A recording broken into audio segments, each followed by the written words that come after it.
Predstavte si slovenský fenomén, ktorý má na internete stovky miliónov videní, no je dosť možné, že mimo detských izieb o ňom málo kto počul. Poďme sa spolu pozrieť na jeden naozaj prekvapivý príbeh, ktorý ukazuje, ako môže malá lokálna tvorba dobiť globálny svet. Viac ako 100 miliónov. Zopakujem to ešte raz. 100 miliónov videní. A teraz pozor, nehovoríme o nejakej svetovej popovej hviezde, ale o jednej jedinej slovenskej detskej pesničke. Ako je to vôbec možné? No, presne na to sa teraz ideme pozrieť.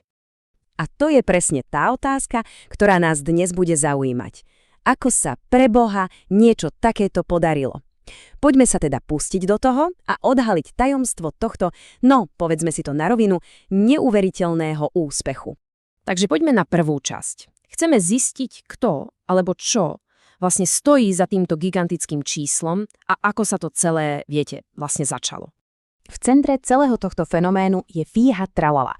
Je to milý, farebný škriatok, ktorý, predstavte si, žije v knižke a cez veselé pesničky učí deti o svete okolo nás. To je všetko super, ale kto vlastne vdýchol tomuto škriatkovi život? Lebo jasné, za každým takýmto veľkým fenoménom je nejaký konkrétny človek, nejaký príbeh. Tak sa poďme pozrieť na začiatok.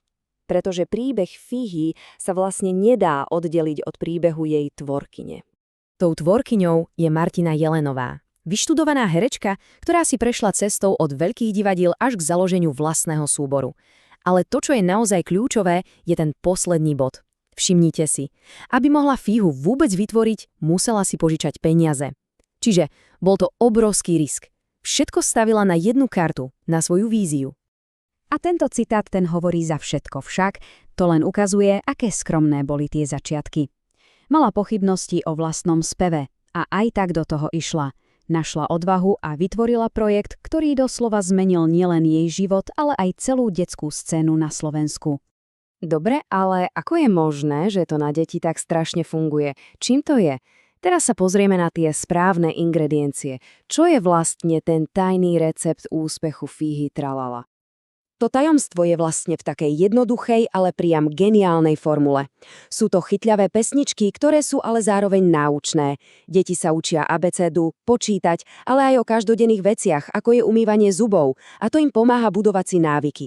K tomu si pridajte tie veselé farby, ten super priateľský tón a máte kombináciu, ktorá je pre deti jednoducho neodolateľná. Mať úspešný nápad je jedna vec, však, ale premeniť ho na skutočný fungujúci biznis, to je už úplne iná liga. Tak sa poďme pozrieť, ako presne sa z Fíhy stala takáto silná značka. Lebo ono to celé nezostalo len pri online videách. Ani zďaleka. Začalo sa to živými vystúpeniami. A teraz pozor. Viac ako 500 za prvé 3 roky. To je šialené číslo.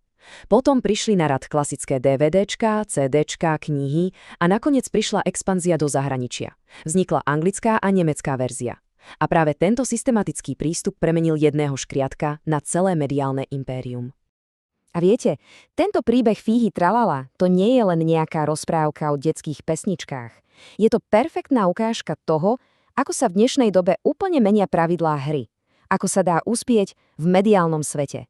No dobre, a ako si Fíha stojí doma na Slovensku? Pozrime sa na túto tabuľku. Na prvý pohľad možno nie je úplne na špici v počte odberateľov, ale drží si neuveriteľne silnú pozíciu. A teraz si všimnite, nekonkuruje len iným detským kanálom. Dokáže sa postaviť aj vedľa najväčších hudobných vydavateľstiev a to jasne ukazuje, aký obrovský vplyv vo svojej kategórii vlastne má.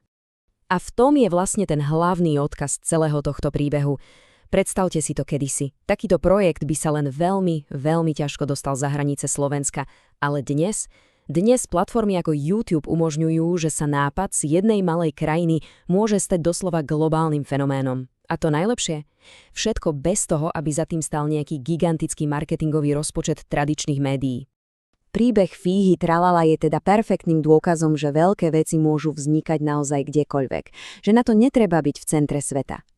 A tak nám tu zostáva visieť jedna otázka. Kto bude ďalšia takáto skrytá superhviezda? Kto je ten ďalší talent, ktorý sa skrýva priamo pred našimi očami a čaká, kým ho niekto objaví?